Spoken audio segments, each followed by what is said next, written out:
चला तर मित्रांनो, आता या आकृतीमध्ये आपण टोटल त्रिकोण किती आहेत तर ते मोजणार आहोत. आता आपण याचे त्रिकोण अगोदर मोजूया. आता इथं खाली आपण नंबर टाकून घेऊया 1 2 3 4 आणि 5. बरोबर. आता या 5 अंकांची बेरीज होते 15. किती होते 15.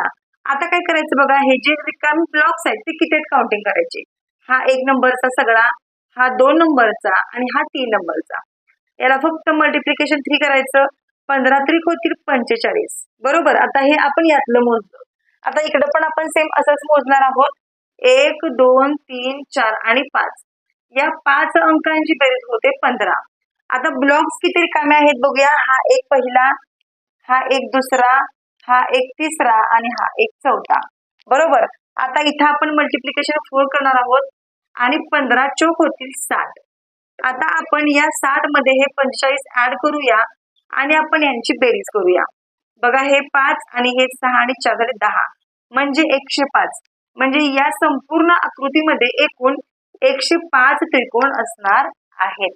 तर तुम्ही सुद्धा अशा प्रकारे नक्कीच मोजू शकता.